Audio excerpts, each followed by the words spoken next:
All rise.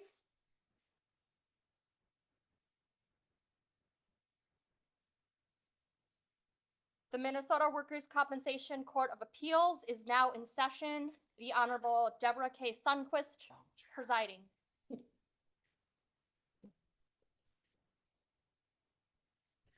You may be seated.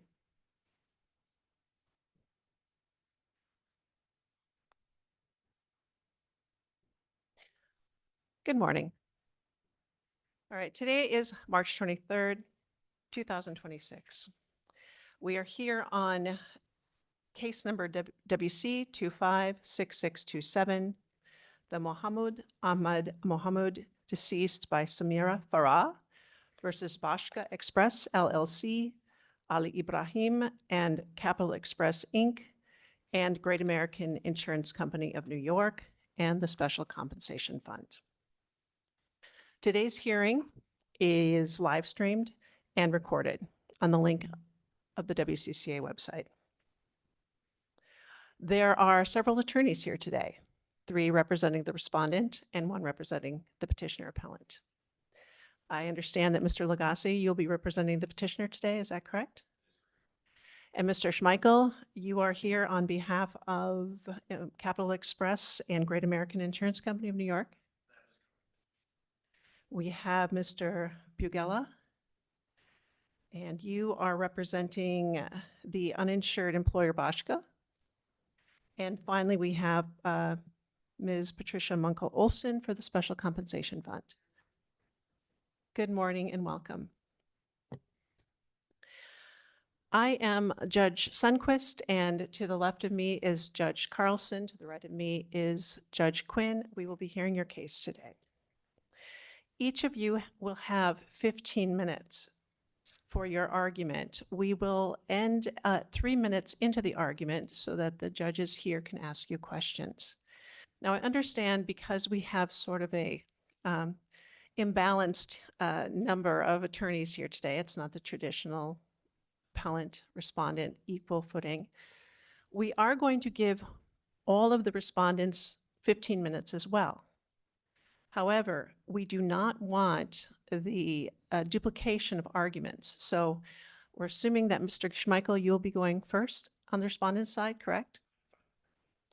And then the other counsel, if you have anything in addition to what Mr. Schmeichel has argued, we would like to hear that. Or if you have any comments or responses to the questions that the judges here will ask you today, we would like you to talk about that. But we don't want to hear repetitive, duplicative arguments. Understood? Mr. Lagasse, because of the number of attorneys on the other side, we are also going to give you an additional period of time for rebuttal today. All right? All right. Mr. Lagasse, when you are ready, please proceed.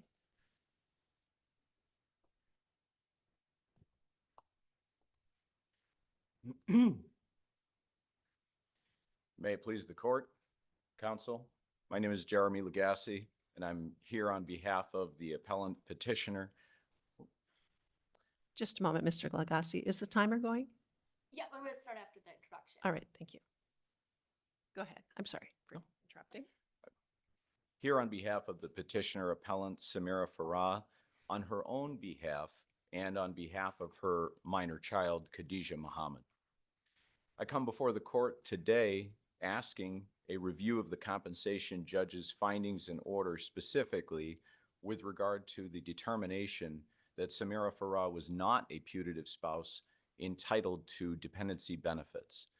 The determination of the compensation judge was one that was made solely, apparently according to the memorandum only, with respect to credibility, rather than a direct interpretation of 518.055, which has specific requirements that are laid out in the statute. The findings in order are absent with regard to why it is that she did not qualify. And we are asking you to review that and otherwise provide your own determination based on the record as a whole. Next, we are here to have you review the determination that sanctions were not due and owing in this case. With respect to the particular rule cited in the request for sanctions that was part of the record at hearing, it was made unambiguous to the compensation judge that there was a abject failure on the part of the respondents to comply with the judge's unlimited order to compel any material to be disclosed that related to any defense that they were going to present at hearing. With respect to the discretion of the compensation judge, it is our position that this is on a sliding scale, that while the rule itself contains the permissive may, at some point that discretion goes away. And it is our position that in this case, there was no discretion to not award sanctions for a complete violation of the judge's orders by more than one party on the respondent's side. Finally, we are here to ask that this court review the findings and order of the compensation judge regarding the penalties determination in this case. With respect to penalties, the findings and orders are ambiguous at best and otherwise not tethered to the record as a whole. The compensation judge made determination that penalties were due and owing, and that they were otherwise 10% and 5% respective to the two respondent employers. However, with regard to the record that was presented at hearing, it appears as though the compensation judge did not factor into that determination the very point in time at which the conduct became frivolous and otherwise penalties worthy. The determination of 5% and 10% appears arbitrary and capricious, and hence we are here at this court seeking a review and substitution of findings with regard to those penalties. To go back to the question of the putative spouse, under Minnesota law, it is apparent that... That is your 3 minutes. Thank you, Mr. Lagasse. Thank you, Your Honor. Judges, do you have any questions? Sure. Mr. Lagasse, listening to the beginning part of your argument, you mentioned that the compensation judge really didn't get into the statutory interpretation of the putative spouse statute and just relied upon credibility. And I think that's a fair assessment of what he did. Do you believe this court should be interpreting that statute, which is not part of the Workers' Compensation Act? Yes, absolutely. Okay, because our jurisdiction is limited to the Workers' Compensation Act, but I realize that the word spouse is in the Workers' Compensation Act. And would that be the manner in which we get there? Yeah, I think based on the canon of construction that requires that you do not read one provision of a statute and otherwise negate or reject its plain meaning elsewhere. The Compensation Act is otherwise something that was formulated after the state of Minnesota crafted its determination or definition of what a spouse was. And for purposes of the act, I think the notion of a putative spouse, which is something that the community has discussed for decades, but apparently until this case has never had an opportunity to make ruling on, seems as though the compensation judge had the information at his disposal, had an articulated basis for why it was that my client complied with or otherwise was in compliance with the definition of a putative spouse. And so in this case, it doesn't seem like the judge turned around and said he had no jurisdiction to make a determination. He just simply said that she didn't meet the criteria. And Right. And so follow me as I'm going to live stream interpret this statute, at least in one way. And I'm just going to start at the beginning. Any person who has cohabitated with another to whom the person is not legally married in the good faith belief that the person was married to the other is a putative spouse.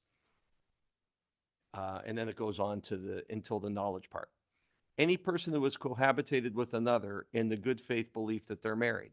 It sounds like what that means, at least one interpretation of what that means is, I choose to move in with another person because I think that person's my spouse. And that's how one becomes a putative spouse, when one chooses to cohabitate with another. But it seems like the cohabiting and the good faith belief are not convertible terms.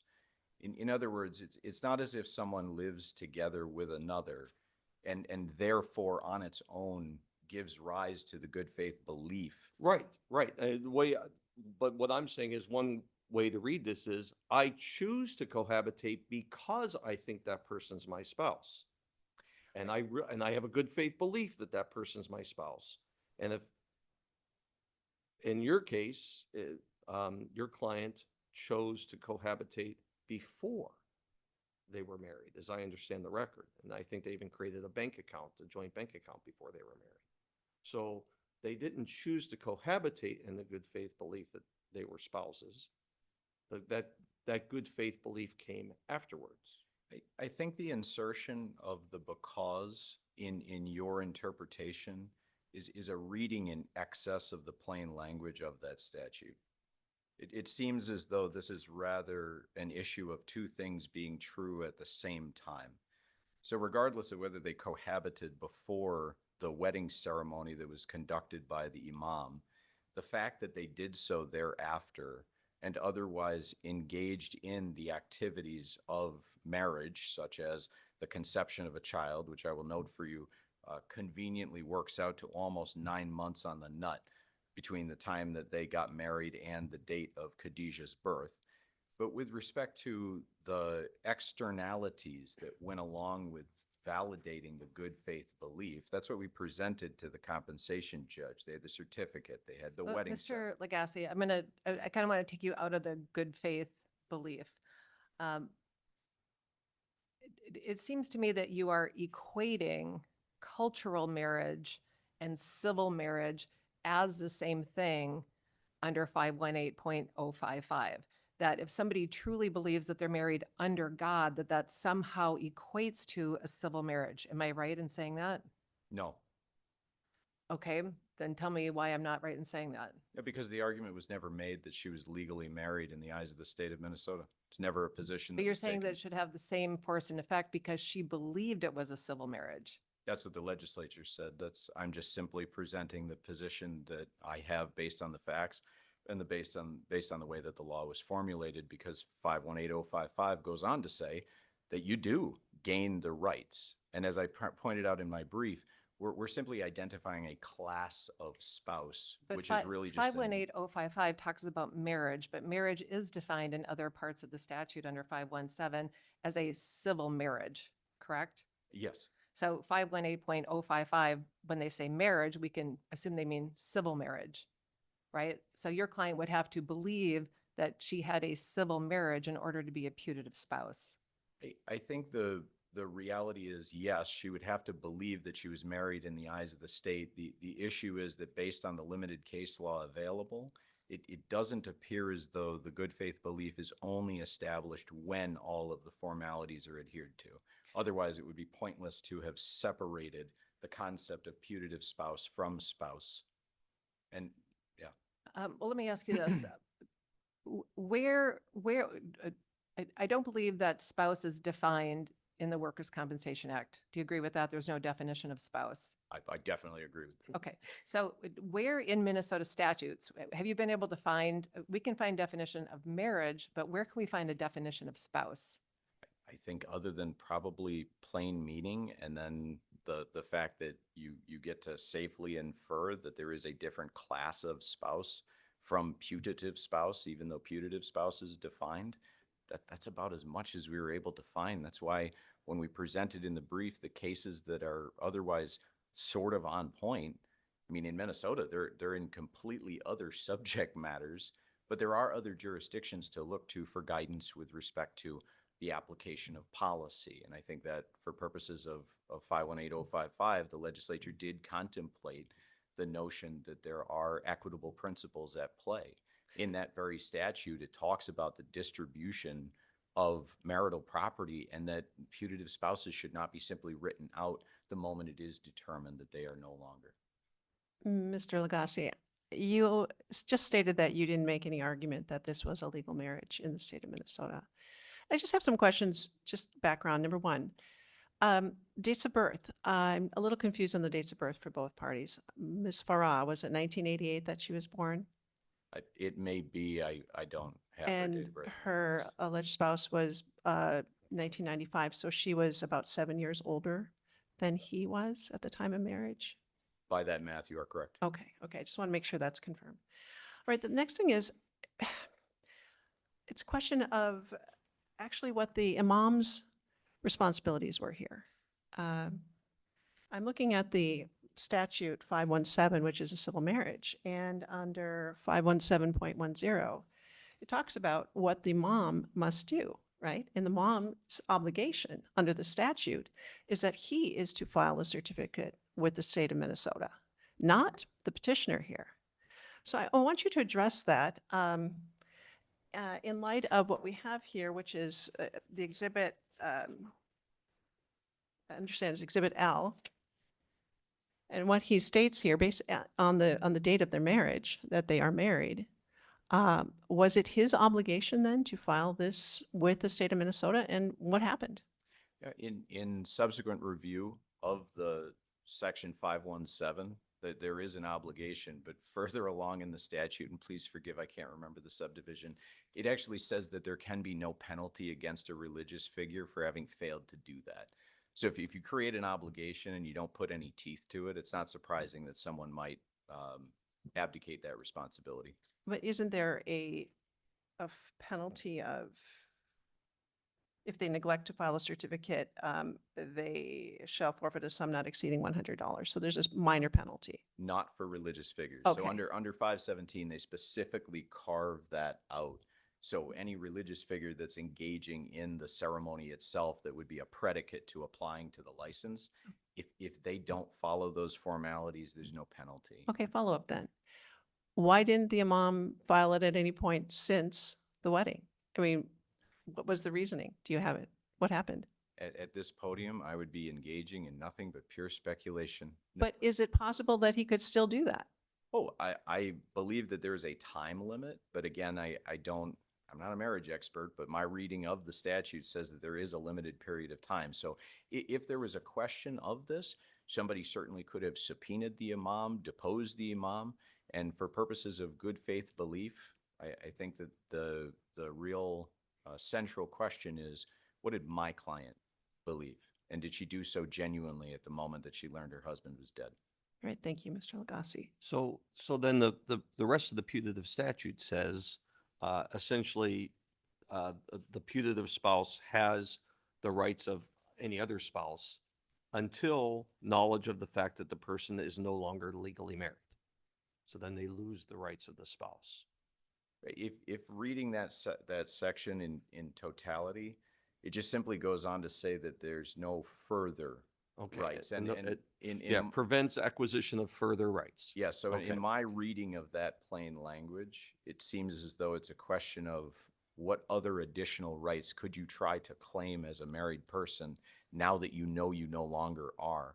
But Well, the moment is the that right those- of ongoing stream of benefits a right, or is it locked in from the time of the death? I'm taking the position it's locked in from the moment of the death, so long as they were cohabiting and they held the good faith belief.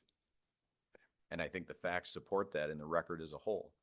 And that was part of what we were trying to paint for the compensation judges is the corroborating evidence, testimony, documentation.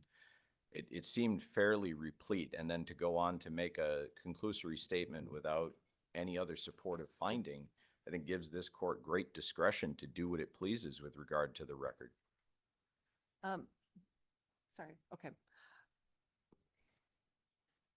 An interpretation of 518055 is that it's meant to protect people who are not legally married because of a technical impediment, like a filing thing or the officiant wasn't actually official.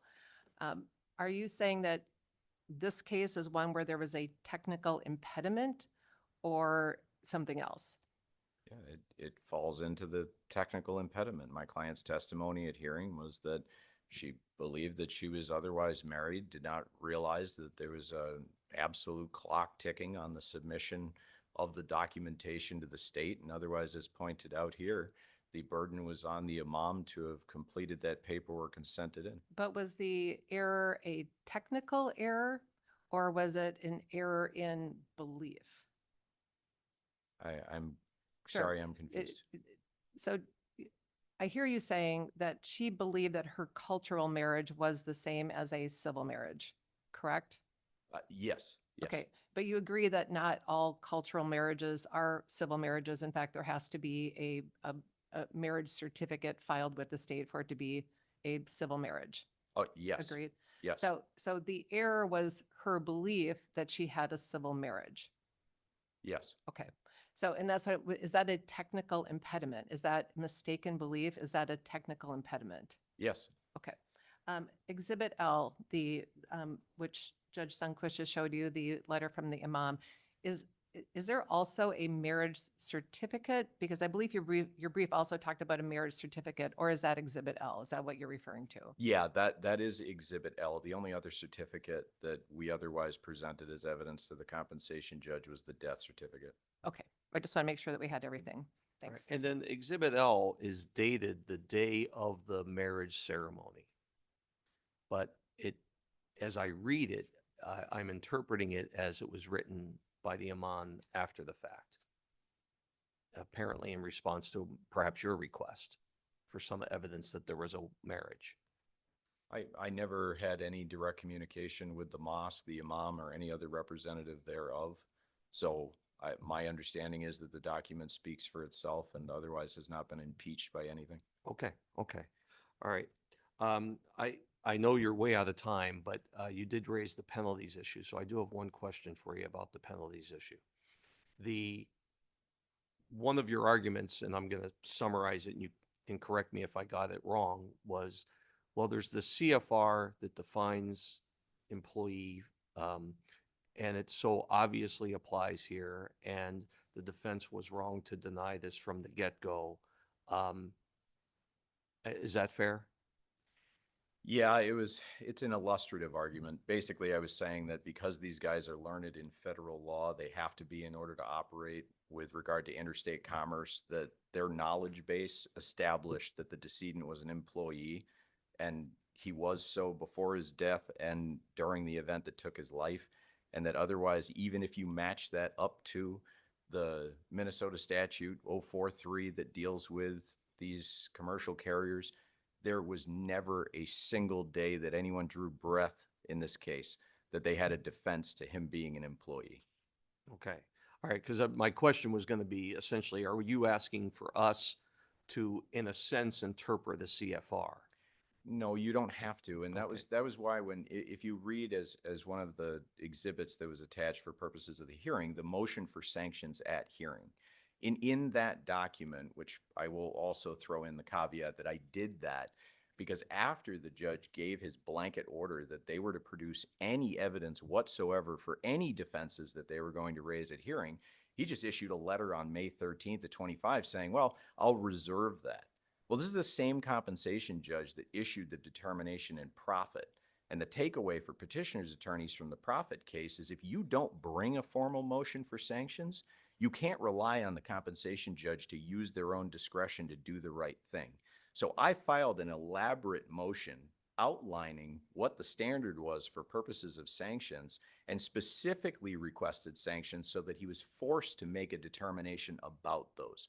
And in that document, I lay out very carefully how this was just showing their knowledge base, but at no time did they have a valid independent contractor agreement. From Jump Street, they had text messages showing that they were paying gas for this guy's vehicle that he didn't own. This was covered under Bashka's insurance policy. I got the deck page directly from Progressive and furnished it to the other parties. Ali Ibrahim is the named insured, and on there, redacted are all the other drivers who are probably also misclassified employees, but it claims Mohamud as an approved driver. They couldn't hit the factors even if they tried, and they couldn't have from day one. So I was just illustrating that even if you do apply federal law as opposed to state law because it supersedes under the supremacy clause, they don't win either way. They can't possibly have prevailed, and they never had a good faith defense, regardless of whether you're talking about the uninsured sub or the super sophisticated general contractor. Mr. Legassi, oh, Well, I was did going you want just to to finish? follow up. What about the general contractor though? Because it seems like the general contractor was at least relying upon Mr. Ibrahim's constant averments. I've got a document somewhere. I've got a document somewhere. Now, maybe that he can't rely upon that because clearly he did not have such a document. But what about the general contractor until they had reason to no longer believe that? Two points to make on that. The first one is that the general contractor possessed that operating agreement. They knew that Bashka was a subcontractor because they had proof of it in their possession and they didn't turn it over. Secondly, I'd like to see what's in those claim notes. I'd like to know what the analysis was that Great American Insurance did when they got this claim, because it's very curious, right? You have the general contractor who sends out representatives to the scene of the car accident where the smoldering corpse of the decedent is present, and yet they don't report it to their insurance company until they're dragged into this litigation by the Special Compensation Fund. Then they turn around and deny that there was a general sub-relationship. Where's the evidence to show that that was ever a colorable defense whatsoever? They're a Well- sophisticated business entity. They could not have relied on this gentleman in any way. If they read his deposition testimony at a minimum, I asked him, where are your records? And his response was, oh, they're in boxes. Where are those boxes, sir? This, Oh, in my this- garage. This leads into my question, Mr. Legassi. What would you feel would be a fair penalty against each employer and insurer? Should it be a higher percentage? Should it be an earlier date or both? Thank you. Yes, it should be an earlier date. So I think it needs to be established. And we laid this out in our brief that the February 8th, 23 date, I think, is the death knell. If I were being really extreme, I'd go even further back than that. But once you start that clock ticking, I think it has to get to the 30% based on the facts. And one thing I'll point out is that in the case law reviewed, the discretion to award penalties does rest with the compensation judge. And I'm not here trying to make the argument that that discretion doesn't exist. But what I am going to argue here is that the discretion, once it is exercised to issue a penalty, you must then provide findings that otherwise substantiate and justify that penalty based on the articulated timeline in the rule. So if they failed to act in good faith over 30 days, I get the maximum penalty. I have And is that absolutely, as to Bashka or both employers here? I think, well, practically speaking, no matter what, Capital and Great American are going to pay it because they stipulated that they would pay any penalty. But I think it should be the maximum penalty for them all. And if I were swinging for the fences, I'd throw the fund in there too, because in their answer to the claim petition, they denied that my decedent passed away from things that were non-work related. The flaming car wreck while he was working.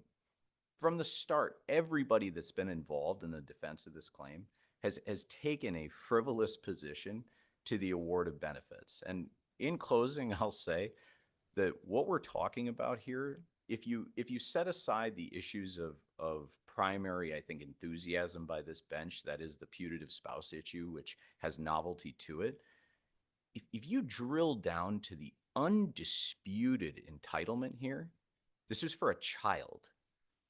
This is for the most vulnerable member of society that they spent almost 4 years denying benefits to. I find it absolutely bizarre that in the findings in order, you have these arbitrary time periods that are otherwise associated with the assignment of penalties. Not a nickel was paid before that hearing took place. I don't know how it couldn't be the full 30%.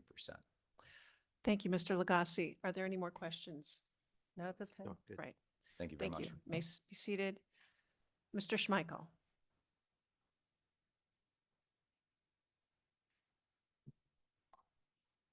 Thank you, Your Honor. May it please the court, counsel. My name is Jason Schmeichel. I represent Capital Express and Great American in relation to this matter. Initially, I would just like to preface everything by stating I had the pleasure and the privilege of appearing at an oral argument very recently that was at St. Thomas Law School. And afterwards, the students were encouraged to ask questions. And one of the students asked a wonderful question, which is, what is substantial evidence? What sort of that phrase of art, what does that even mean? And Judge Quinn, I believe it was you who jumped in on that one and said, and you'll tell me if I'm paraphrasing you wrong, but you said, contrary to what maybe the feds might think if they're interpreting that phrase, in Minnesota work comp and in the context of a hanging mule appeal, that it's not, well, we've got 30 pieces of solid evidence here and 10 here, so one is more substantial than the other. The real question is there any substantive piece of evidence, 1 or 50, upon which the trial level judge's decision was made? If so, that's substantive evidence, no matter how many other pieces of evidence you put in the other column. I hope I recalled that correctly, Judge, because I think counsel, with all due respect, he basically is saying, we had all of this evidence, and by the way, the statute for putative spouse mentions nothing about, but if there is a letter from an imam, or if there is pictures of a ceremony, it simply says whether there's a good faith belief. And so really the source that you need to go to is the petitioner, the person who's claiming that they had a good faith belief that they were married a civil marriage under the laws of the state of Minnesota. And so it is her testimony. And Judge Colseth went to great length to outline where he found problems with her testimony. He pointed out that she's been in Minnesota for a number of years. She's very eloquent, very intelligent, and as evidenced by all of the other factors in the case, and that the conflict in her testimony, both her prior deposition testimony and the testimony provided at trial, and the prior depo transcript was actually offered into evidence by the petitioner's attorney, those conflicts caused a credibility determination, and that is substantial evidence. The Judge Colseth is full within his right to make a determination, setting aside the fact that there's the imam, setting aside the fact that there are photos, that he didn't find her testimony to be credible. And he pointed out exactly where he didn't find it to be credible.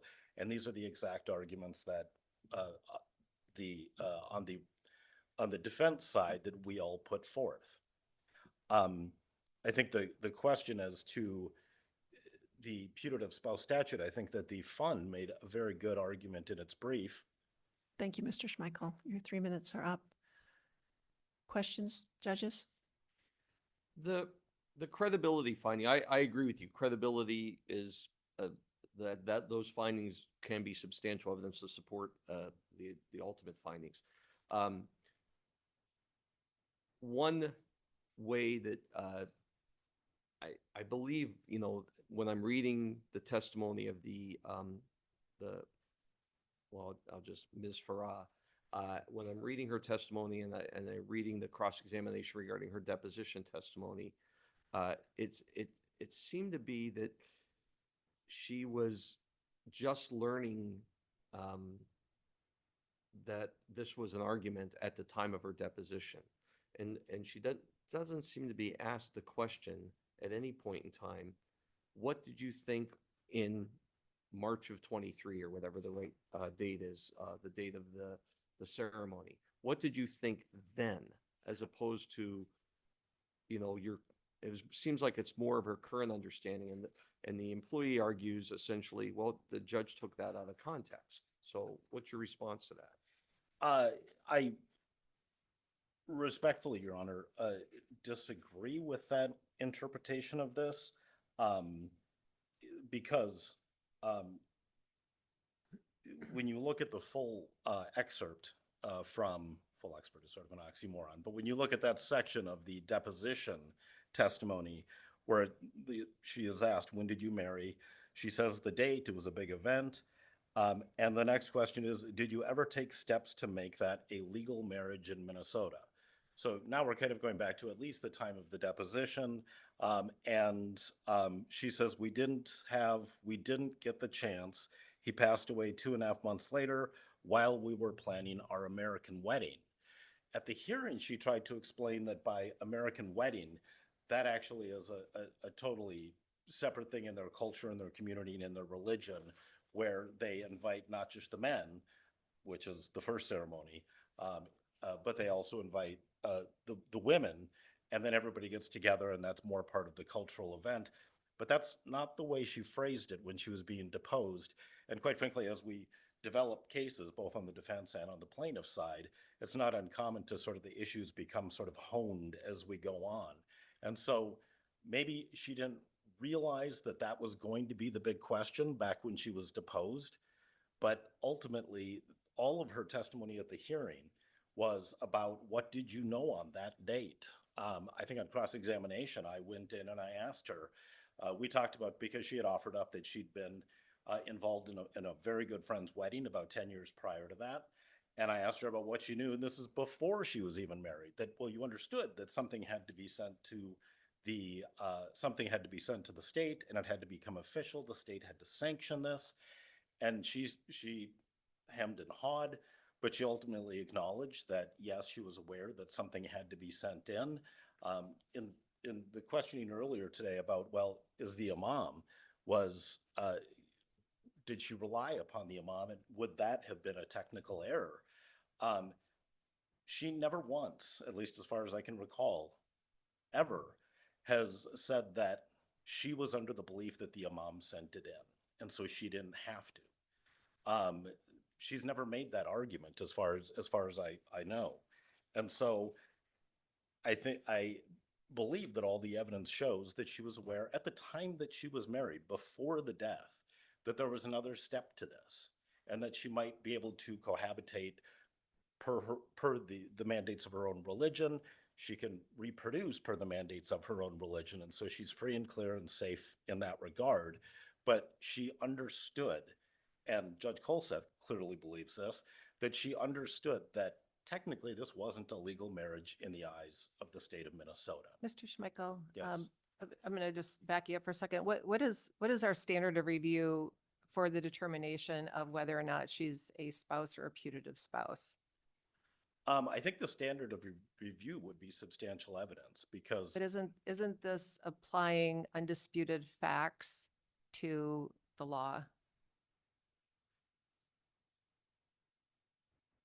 Because if it's de novo, I bel- then credibility is less of an issue for us, correct? I believe that the facts are in dispute and were in dispute at the hearing, which is why the debate in her cross-examination was very spirited, because the facts are what she knew. And she's claiming one thing, and she's trying to show it by a number of different pictures, affidavits. We're claiming another thing, and we're trying to Right, demonstrate it through her so her state of mind is in dispute, but the dates of ceremonies, the dates of events, those types of things, bank accounts, those things are not in dispute. Right, there's never been a dispute that. Right, that and was there actually a finding of credibility, or was that just in the memo?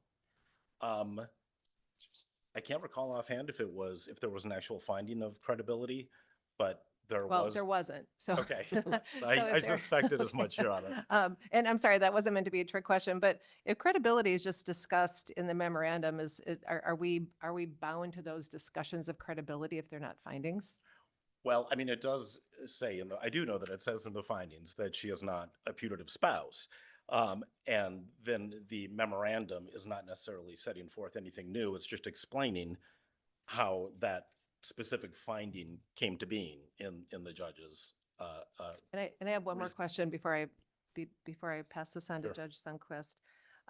You heard Mr. Lagasse say, let's not forget that we're talking about a very small child, Yes. right? My question for you is, if the petitioner cannot collect as a putative spouse, is there anywhere else in 176111 where she could make a claim for dependency benefits, given her, if we were to affirm that she is not married to the decedent? I'm not aware of any place that she could make that claim. Okay, thank you. Thank you. Mr. Schmeichel, I'd like to follow up on that. Number Okay. one, the facts in dispute. As you're standing here today, are there any facts in dispute? Her beliefs, Her what she beliefs. believed and when she believed it. Is a belief a fact? I think it is. I mean, when somebody believed something or when somebody knew something is, and I'm not saying that we could perfectly Knowing versus ascertain it in this belief. case. No, we're talking about semantics here in a way, but knowing versus belief. If she believe in a good faith something, is it necessarily true whether it's factual or not? Facts certainly can demonstrate when somebody knew something. And I think that's what we've been trying to establish in this case, is based upon her experience and based upon her actions. What did she know? And I think those are facts What did leading she to her state of believe? mind. What did she believe? If she, if, again, Your Honor, if she were to know that in the state of Minnesota, she needs to do something to make the marriage legal, then I'm not sure what she could believe Okay. aside from that. All right, thank you. To follow up on the statute 176.111, this is really a difficult case because we are dealing with, a woman who has lost someone she loves, the father of her child, and she is not getting any kind of dependency benefits under the Minnesota Workers' Compensation statute. Under the statute, subdivision 1, actually subdivision 3 and 4, it talks about persons wholly and or partially supported. All right. In this case, there is evidence, at least in the deposition testimony, that these two people lived together and that there was some kind of a support, maybe financial support. So it's odd to me anyway, that the statute would include everyone in the employee's circle, child, mother, father, grandmother, grandfather, grandchild, sister, brother, mother-in-law, father-in-law. I mean, we're talking about a massive group of people who could be presumed to be either partially or wholly dependent. But in this case, this woman who believed that she was married is not entitled to dependency benefits. That is what troubles me, and I'm wondering if you can address that. Absolutely, Judge.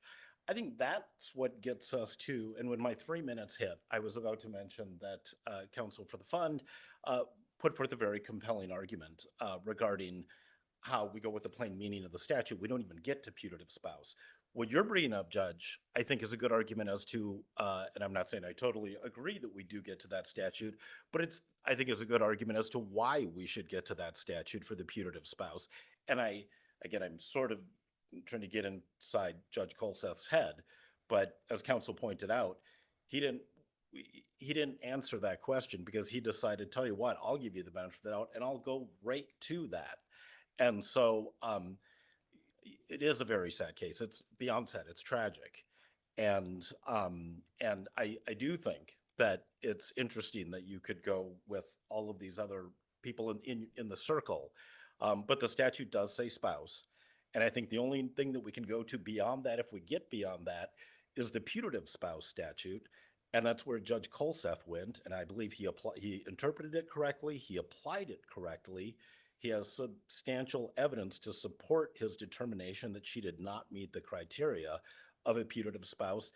And that's something that perhaps, and I imagine at some point, the legislature may go in and say, okay, now we're going to say, here's a way to fast track it so you don't have to do an end loop around it or all this. But as we sit here right now, it's the plain meaning of the statute. If you go any farther than that, you get to the putative spouse, which Judge Colseth did. He put forth a long explanation as to how he got there, and he found that she didn't meet the criteria. I know there's still two more defense counsel to go, but Mr. Legacy, upon questioning from this court, went to the penalties issue. So I'd like to ask you about that. I believe he makes a fairly compelling argument that there was really no basis to deny that Mr. Mohamud was not an employee of Bashka. What's your response to that? I disagree, Judge. It seems that the petitioner bar has this idea that independent contractor defenses are in large part a white rhino, that sure they exist and they're even codified, but they're not successful. They're hardly ever successful. This court need look no further than its own rulings in Andy and Steve's Lawn and Landscape and the Hop to It construction, both of which were just over the last handful of years, where there were cases, and I know because I was the defense attorney on both of those were far from perfect independent contractor defense arguments.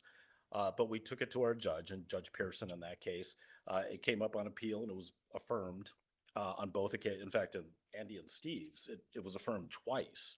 And these were defenses with warts. And yet ultimately at trial, the presiding compensation judge found that they were in fact valid defenses and in fact the defenses that carried the day. So was this a perfect independent contractor defense? No, it wasn't, Your Honor. But the defense was never actually ruled upon by this compensation judge because the three of you combined decided that's no longer a valid defense shortly before hearing. So, you know, was there something new that happened that said, oh, our defense now fails, we just found out? Or was it just, as Mr. Legassi argues, it was obvious from the get-go, he was clearly an employee, there was an employment contract, and there just kept being this delay and delay for reasons based upon Mr. Ibrahim's statement that I have records somewhere in the filing cabinet or in a box. And I know we're all just advocating on behalf of our clients Right. to the best of our abilities. I take a little bit of umbrage though when counsel suggests that they knew from day one that this never ever could fly, because you match up Ibrahim's testimony and we can't just go in, my clients can't go in and just say, well, Ibrahim's a great big liar. His testimony gave rise, and a lot of the documents that were out there and the facts that we saw as we saw them at the time, that's like, this is a fairly solid independent contractor defense. Now, when Ibrahim finally stepped up, because he kept saying, I've got the documents somewhere, as counsel mentioned, it's in boxes, it's in my garage. And finally, when he came back and said, I can't find them, he didn't say that they didn't exist. He said that he couldn't find them. And I believe it was at a mediation at some point. But then on May 22, 2025, counsel for Bashka said, look, without that document, we can no longer bring this defense forth. They filed an amended answer about 2.5, 3 weeks after that, after having an opportunity to speak with my client saying, well, if they're abandoning it and are going to admit liability, then we still had this sort of distant argument that Bashka was an independent contractor of ours. And Judge Colseth actually put a lot of stuff in there about that. But I spoke with my clients and I said, look, at this point, procedurally and strategically, without Bashka, we got to pick up for the kid. That was the right thing to do. But let's focus on our true defenses in this case to the spouse claim, which is what we did.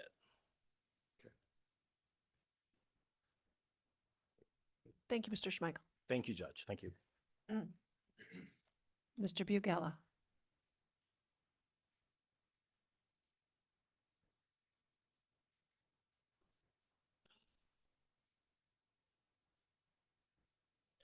May it please the court, my name is Jordan Bugella and I represent the uninsured employer Bashka Express. Judges, this court must affirm in its Judge Colseth's decision in its entirety because it's supported by substantial evidence. I think there's two factual findings here that are very important that have already been touched on. One being the penalties issue and the second being the putative spouse issue.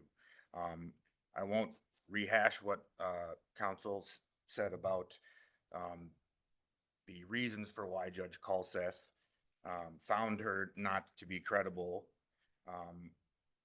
other than to say that when you look at her deposition testimony, her level of sophistication, and then her evasive testimony at hearing, it's hard to argue with a straight face that her testimony at hearing was credible, that she had a reasonable belief.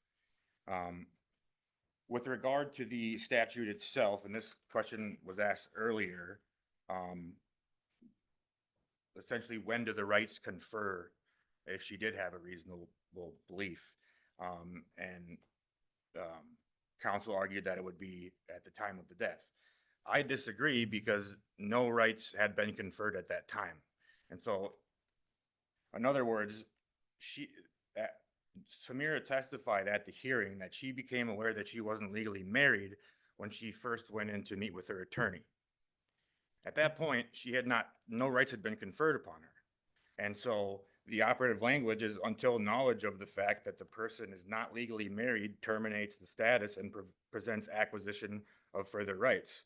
At the time she found out, she didn't have any rights yet. They hadn't been conferred to her yet. And so I think even if you were to find that she had a reasonable belief, she hadn't had any rights conferred upon her yet at that point in time when she learned that she wasn't legally married.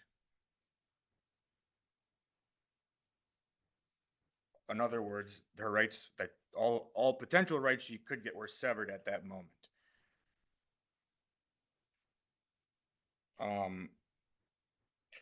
With regard to the penalties issue, I think Judge Colsa's decision has to be upheld because it's supported by substantial evidence. I understand that if you had a room full of judges, they may all assign different ratings and they may disagree, but that's not a reason to overturn this factual finding of a penalty. I also would state that I think Judge Colsa's timeline with regard to the penalties awarded against Bashka was reasonable and also supported by substantial evidence. And for that reason, the award of penalties against Bashka should be affirmed and should not be increased by this court. The one other question that I'd like to answer that was asked is about statute 176111 and whether or not the alleged spouse could receive benefits under that. I believe the argument to that is no, because I believe that the child would take to the exclusion of any partially dependent people. That's my understanding of the law. I can't cite the cases off of hand because I wasn't expecting that question, but I do believe that if a child is found to be a child dependent, they take it to the exclusion of all the other partial dependents. Ultimately, again, I think this case boils down to two factual findings that need to be affirmed because it's a very high burden, and those are, again, the finding of the 10% penalty and that the petitioner's testimony was not credible with regard to her alleged belief that she was married at the time of the Thank you, death. Mr. Bugella. We've exceeded the 3 minutes. I was enraptured by your Wow. your oral argument, so I kind of didn't really watch the time as well as I should have. So my apologies. But Judge Quinn, do you have any questions? Yeah, I want to ask you about the penalties, Mr. Bigella. Your client, of course, is the Bashka, but Bashka is owned solely by Mr. Ibrahim, correct? Correct. Okay, so, and Mr. Ibrahim says over and over again for a couple of years, I've got proof of independent contractor. I really do, I really do, I really do. And then he never comes forth with it, either because he lost it or because he never had it in the first place. Excluding Mr. Schmeichel's client for a moment and excluding the fund for a moment, as far as your client's concerned, as owned fully by Mr. Ibrahim, him not coming forth with any evidence, despite him saying, I really have it, it seems like the amount of penalties taxed against your client seem a little shy for the putting it in the nicest possible way. What's your comment to that? I would agree that the time that it took to determine that there was not a document was probably unreasonable in this case. But again, I think that we really I would agree with Judge Colse's timeline beginning on February 28th. And I think it was about 2 years up until that we finally amended the claim petition, and that is a very long period of time. One thing that sets this case apart from typical workers' compensation cases is that my client's uninsured. And so let's just say that my client had admitted an employment relationship back on May 28th of 2023. That doesn't guarantee that the child gets any benefits, because there would still have been a dispute between the Special Compensation Fund and the general contractor. It wouldn't necessarily have meant at that time that benefits had to be picked up. So while we're not disputing, Explain that. Explain what you just meant by that. You know, that your client says, yeah, he was an employee. There's going to be the spouse dispute, but there's clearly a child. Why wouldn't the child get benefits right away? because at that point in time, Mr. Schmeichel's client hadn't yet admitted the general contractor relationship. Okay. Well, wouldn't your client then pay benefits anyway and wait and then get reimbursed from Mr. Schmeichel's client? Or would we just not give benefits to the child at all? I don't think the uninsured employer has the duty to pay any benefits in a workers' compensation case. It would either be the Special Compensation Fund or the general contractor, So why wouldn't the Special Compensation Fund pick up benefits at that point? because they could argue that the general contractor should be picking up benefits. And I believe that was disputed at one point in time, which is why they're both involved in the case, is who should be the paying agent. But in circumstances, and I'm thinking of circumstances when there's these 191 disputes as to, you know, which was the right employer. You know, one employer always picks it up and then gets reimbursed from the other if it turns out it was the other employer.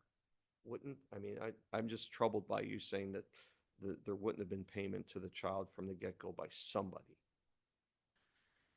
I still believe that's accurate, because by my client admitting that there's an employment relationship and even that the injury occurred, there's no duty for the uninsured employer to pay benefits that I'm aware of. And typically that would, if only the Special Compensation Fund was involved in the claim, then they would pay. Right. Right. Right, So, but I but- mean, somebody would pay. Right. Yeah.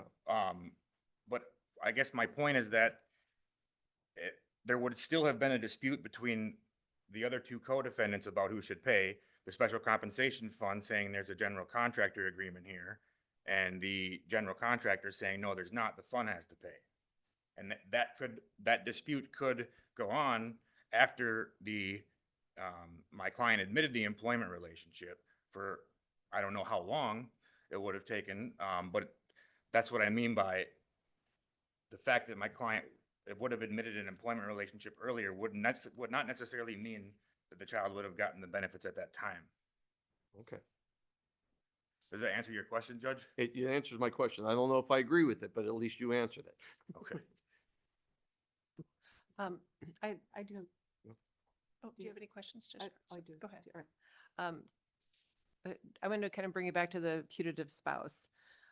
What are your thoughts on if the petitioner really in good faith believed that her cultural marriage was a valid civil marriage in Minnesota?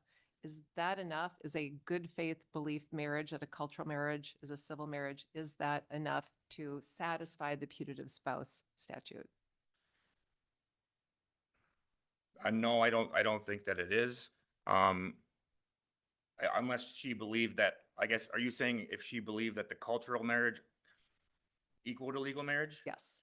I guess, then I would agree with, yes, I suppose that she would have a reasonable belief then that she was legally married, regardless of what the reasons are for.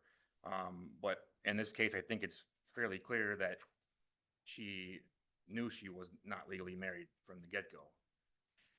Mr. Bugella, could you tell me what was that date again? You said that it was a date she learned that she was not legally married. What date was that? I don't have the specific date, but her testimony at hearing was that she first learned she was not legally married when she went in to seek legal counsel with Mr. Lagasse. So that would have been after the decedent's death. Correct. And my argument was that at that point in time, no rights had yet been conferred upon her. And by operation of the statute, it severed any future rights. Thank you. Any more questions? I'm good. All right, thank you.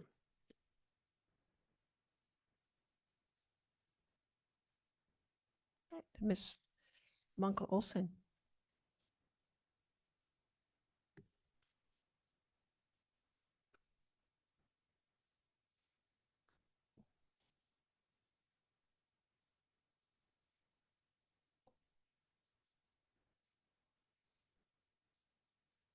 Thank you, Your Honors. May it please the court and counsel. My name is Patricia Munkle Olson, and I confess to being a little nervous. I haven't been here for a very long time. I am representing the Special Compensation Fund today. And the fund's interest in this case is limited to the potential increase in costs to employers, insurers, and potentially the fund should putative spouses become eligible for workers' compensation dependency benefits. For that reason, the fund asks that the fund asks that compensation judge Calseth's findings in order and amendments thereto be affirmed as to finding 18, along with the rationale in his memorandum regarding the application of the putative spouse statute.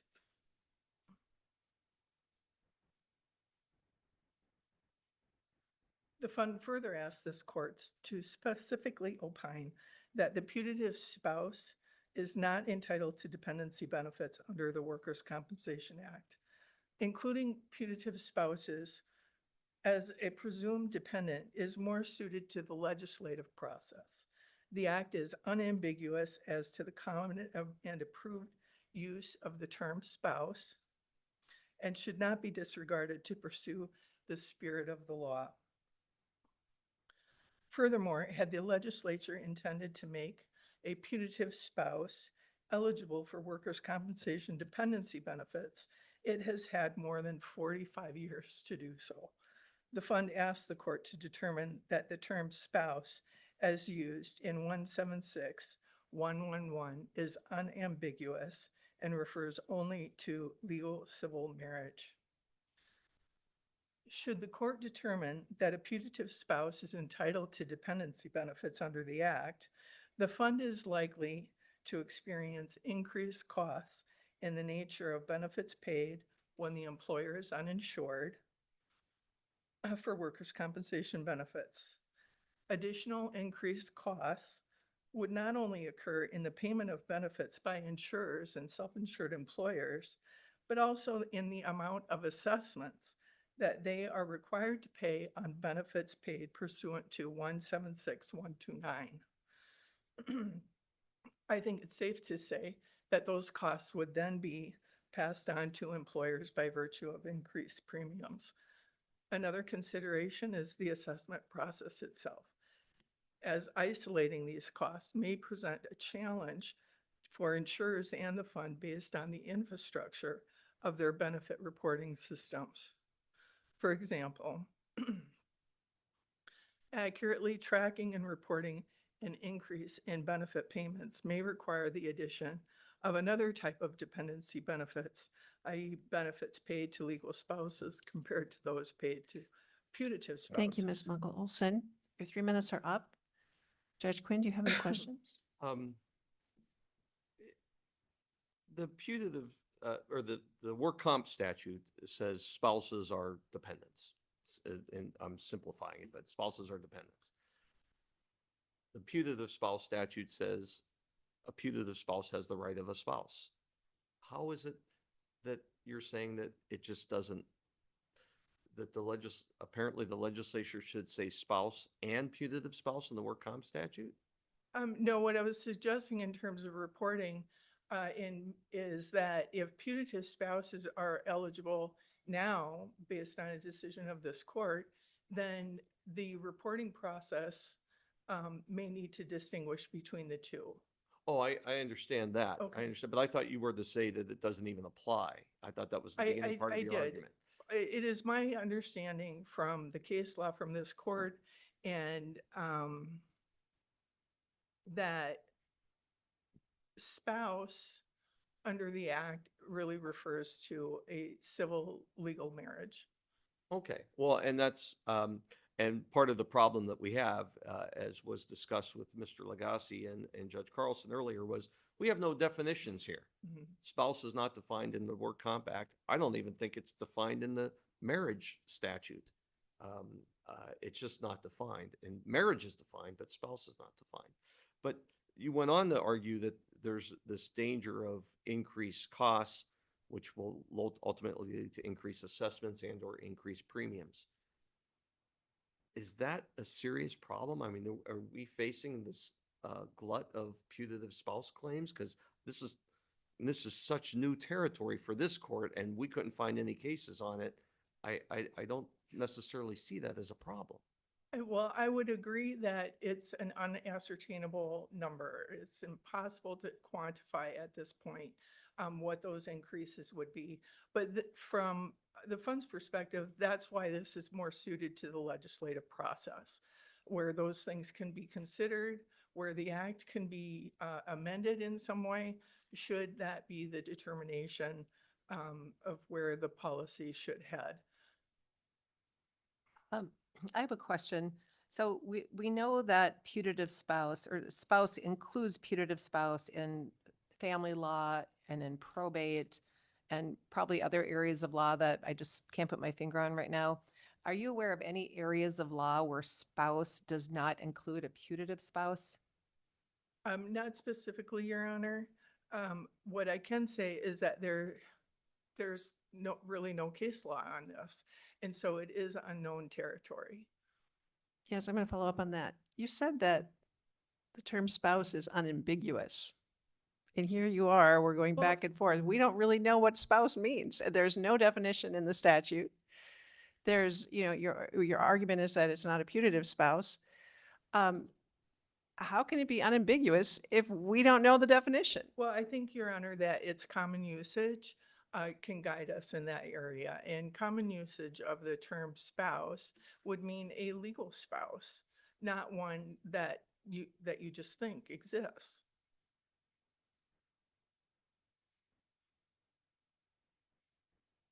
Okay. I have questions about this penalties issue as well, similar to the questions I just asked the person ahead of you.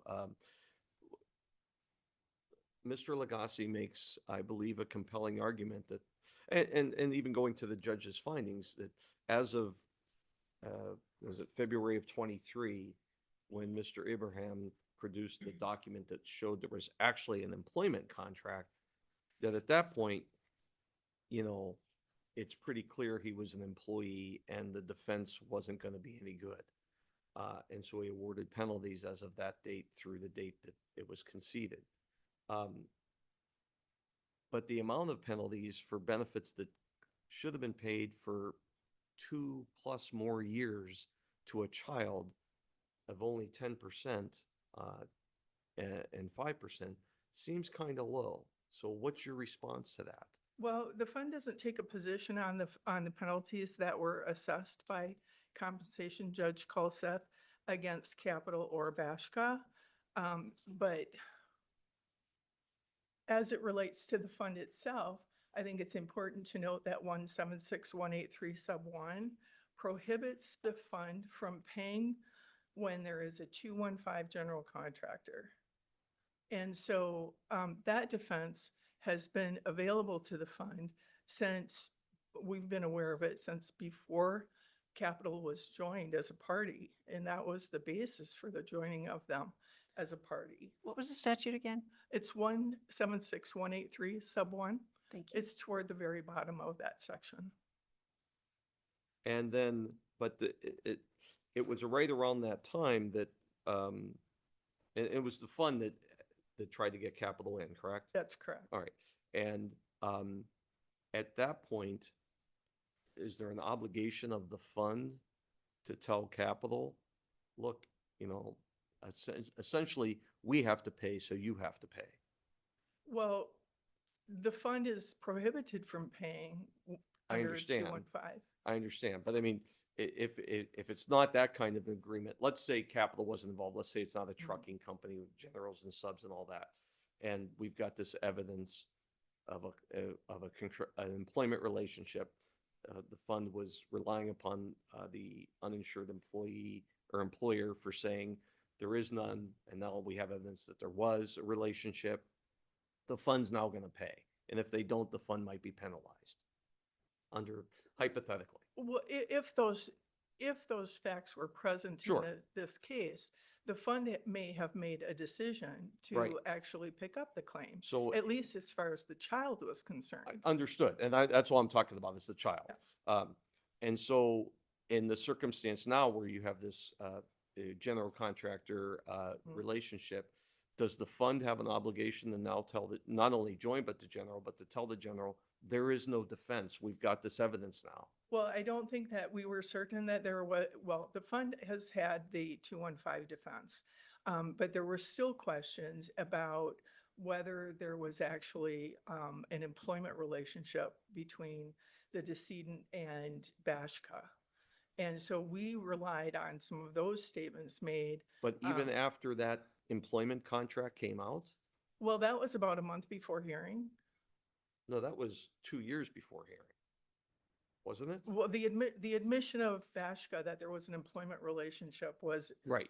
in the amended answer That's- shortly before hearing. That's when he said, I can't find any other documents. But the document there, here's the employment contract, was 2 years earlier. That employment contract, to my best of recollection, was never said that that was in force at the time of the decedent's death. Okay, it was several years before, as I recall. Yeah.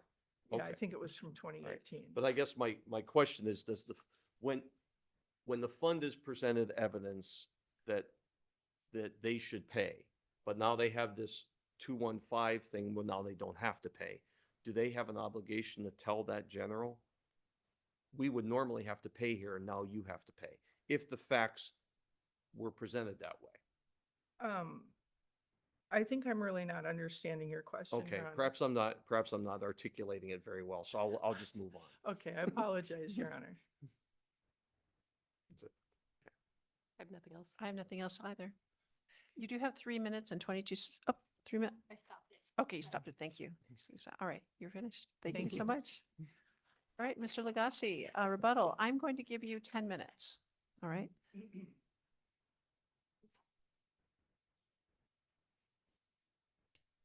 Just one. Okay. Thank you for having me back. I want to quickly address in basically reverse order what just happened here. So the Special Compensations Fund's representative comes in and says, because of 215, we don't have to pay. And otherwise, with regard to the subdivision dealing with the Special Comp Fund, because there's a general contractor, they're absolved. My concern here is that, as we pointed out in the record, is that when they first learned of this claim by virtue of the claim petition, that was not their defense. Their defense was specifically that the decedent didn't die because of work-related factors. Other non-work-related factors, I think, is the direct quote. So in fact, that explanation is somewhat dubious. And given my experience, I'll represent to you that the Special Compensation Fund almost never pays anything, no matter how much evidence you have. There's always some other specious defense that they throw up. With regard to the uninsured subcontractor here, that is Bashka, I want to separate for a moment I think that the history of events that we've highlighted, just to go right to the text messages. So if you get rid of the employment agreement, if you get rid of the nonsense testimony and the silly statements about boxes maybe in my basement, maybe in my garage, let's just do the text messages. The guy had these in his possession from the moment of the death. They documented the compensation. They documented payment for gas. It's the whole employment relationship contained in a string of texts. They never had a shot at making a good faith independent contractor defense ever. But their lawyer did it. And so the only inference that I think you can draw is that Ali Ibrahim walked into Mr. Bugela's office and lied cold right to him. And I think when you look at the hearing transcript, it's worth noting how much attorney-client privilege in this matter was actually set aside for purpose of bringing out the record, the facts, and the information. I don't waive attorney-client privilege lightly. If you're going to play around with that, you better know exactly where that's going to go. So when my client was allowed to waive it, that gave the court the information about the timing in which her knowledge base changed. That, again, that's how important the notion of good faith belief was in this case. But with respect to Mr. Bugella, read the hearing transcript. The amount of attorney-client privilege that got waived during that hearing just so that you could get, or the compensation judge could get, a flavor for how important it was that they come up with all those records and pieces of information for 043. Never were they going to hit that bar. And then with regard to Mr. Schmeichel, he waived attorney-client privilege at this podium just a few minutes ago, talking about the reason that they decided to waive defenses because of strategy. Where was the evidence? Where are the claim notes? Where are the business records? Oh yeah, that's right. In response to the order to compel, they send a letter to the judge saying, oh, sorry, we shifted our sophisticated business ownership and now it doesn't exist anymore. And that doesn't deserve a sanction? They maintain denials of liability even for a child? And I don't get a single claim note, despite an unambiguous order that says you better turn over any documents for any defense that you're going to present. I got nothing. This isn't just some oddball one-off case. The putative spouse aspect is certainly novel, as I had called it before. But the conduct is actually really universal. Like the idea that, excuse me, multiple parties could just point fingers at each other and then ride the lightning all the way to a hearing and leave people out in the cold. That's like day in and day out in this practice. And that's the reason that we've been here so often. And it's the reason we'll be coming back many times over, because that's really what you have the opportunity to do here, is to send a message. If you deprive people of benefits and you obstruct them, there have to be penalties. That's the only way this community learns how to do its job properly. All right, no, would you agree that it was fair for Mr. Schmeichel and his client, and Mr. Bugella, forgetting about his client for a second, to rely upon what Mr. Ibrahim said to them, or in deposition or whatever, at least until he produced the employment contract? There is certainly a body of case law that deals with the extent to which an attorney can rely on their client's statements. And I would ask this court to look to that when you want to answer that question, because there is a line, and at a certain point, you are not, as an attorney, allowed to have a clean conscience and an empty mind. Right. If And you I can't, agree with that. So, Yeah. and the judge drew that line with the employment contract. That seems like a fair line. And my point is that I actually think that's really underselling how egregious the conduct was.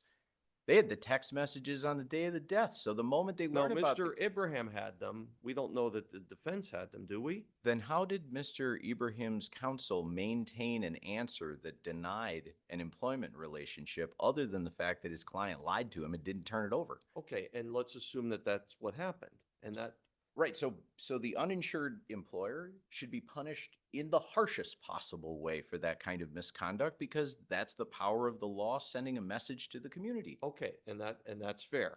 But then we go to Mr. Schmeichel and his client. They're not bound to Mr. Ibrahim like Bashka is until that moment. No, Fair? yes, and I think it was really interesting to hear Mr. Brigella say, look, my client's uninsured. And I think the inference that we were all supposed to draw is that because he's uninsured, there's somehow a lack of sophistication or accountability. Well, I'm not suggesting that. No, I'm actually suggesting that it's worse because he's a criminal. But on the side, if you look at the Capital Express Great American relationship, what did we get for evidence at hearing? I didn't get a claims adjuster. I didn't get claim notes. I got Monty O'Hara telling us that he doesn't have anything to do with any of this, despite the fact that he has text messages with he and Ali Ibrahim that were never turned over. I mean, that was what we got. And then you got Mr. Schmeichel testifying at hearing on behalf of his client, testifying again here in front of this court, but we don't actually have any of those records. And as a result, I think that merits the harshest possible sanction because you didn't show up with anything to defend against these claims.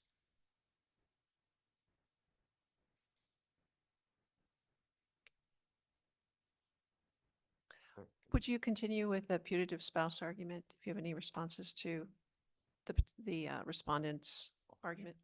I think with regard, again, in reverse order, the fund comes expressing concern that there'll be costs that are difficult to assess. I don't think that's a problem. I'm sure that there's a solution to that that's really workable. Secondly, I think that as the court pointed out, the statute does contemplate multiple classes of beneficiaries.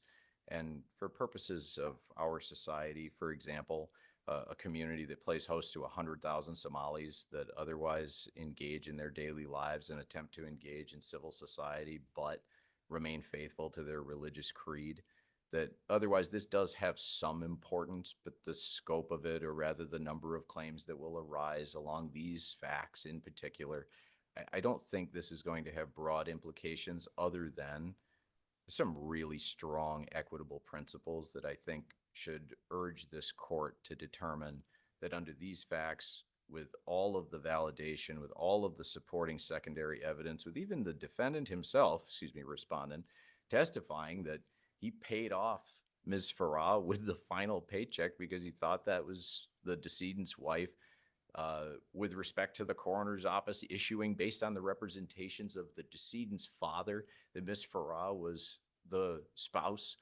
I think there's a lot of evidence here that isn't just based on someone in a vacuum saying, I lived with this guy. But Therefore, I had a Ms. good Munkle faith also belief. makes a very good point of, you both have pointed out kind of the far-reaching implications of 176111 and also the putative spouse statute. Isn't this better left for the legislature if it's not provided? Is that something that we should read into it?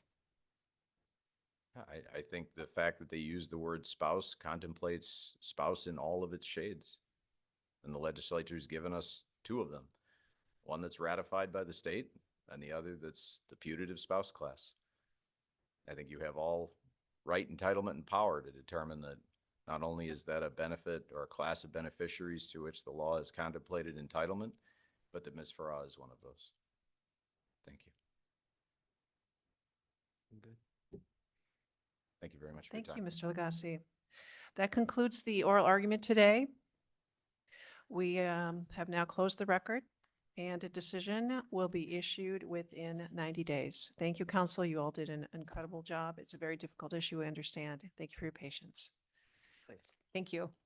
One more thing, we have some externs in the back. I would like to ask the attorneys who are present here to have a conversation with them about what they do or what you do, and just have a conversation so that they can learn a little bit more about workers' compensation litigation. Thank you so much.